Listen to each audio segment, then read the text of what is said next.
Ring road వ్యవహారంలో CID chargesheet ను ACB court తిరస్కరించింది. అవినీతి నిరోధక చట్టంలోని సెక్షన్ 19 ప్రకారం అనుమతి లేదని ఏసీబీ కోర్టు స్పష్టం చేసింది. నిన్న ఏసీబీ కోర్టులో సిఐడి అధికారులు ఛార్జ్షీట్ ను దాఖలు చేశారు. ఈ కేసులో టీడీపీ అధినేత చంద్రబాబు, టీడీపీ జాతీయ ప్రధాన కార్యదర్శి నారా లోకేష్, మాజీ మంత్రి నారాయణ, లింగంనేని రమేష్, రాజశేఖర్ సహా మరికొంతమందిని ఏపీ సిఐడి అధికారులు నిందితులుగా పేర్కొన్నారు. మరోవైపు తిరస్కరించిన ఛార్జ్షీట్ ను ఏపీ సిఐడి అధికారులు కోర్టులోనే ఉంచారు.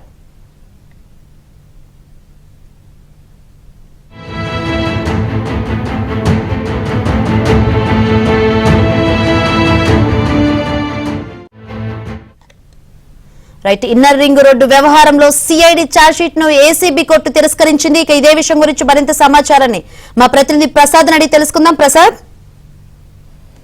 ఇన్నర్ రింగ్ రోడ్డు వ్యవహారంలో సిఐడి విజయవాడ ఏసీబీ కోర్టులో ఛార్జ్షీట్ దాఖలు చేసింది. అయితే దీనికి సంబంధించి ఆ సెక్షన్ 19 ప్రకారం అవినీతి నిరోధక చట్టంలో సెక్షన్ 19 ప్రకారం అనుమతి లేదంటూ ఏసీబీ కోర్టు ఈ ఛార్జ్షీట్ ను తిరస్కరిస్తూ కొద్దిసేపు క్రితం నిర్ణయం తీసుకుంది. ప్రధానంగా ఇన్నర్ రింగ్ రోడ్డు అనేక అవకతవకలకు పాల్పడ్డారంటూ మాజీ ముఖ్యమంత్రి టీడీపీ అధినేత చంద్రబాబు నాయుడుతో పాటు అలాగే మాజీ మంత్రి నారాయణ, లింగంనేని సంస్థల రమేష్ తో పాటు నారా లోకేష్ మరికొంతమందిని నిందితులుగా పేర్కొంటూ ఛార్జ్షీట్ దాఖలు చేసింది. దీనికి సంబంధించి ఈ కోర్టులో ఈ రోజు ఏసీబీ కోర్టులో వాదన జరుగుతాయని కూడా అందరూ భావించారు. అయితే సెక్షన్ 19 ప్రకారం అనుమతి ఉండాలని చెప్పి ఏసీబీ పేర్కొంది. అంతేకాకుండా దీనికి సంబంధించి పూర్తి స్థాయిలో ఎక్కడా కూడా అనుమతి లేకుండా ఏ విధంగా ఛార్జ్షీట్ దాఖలు చేస్తారంటూ దాన్ని పూర్తి తిరస్కరించింది.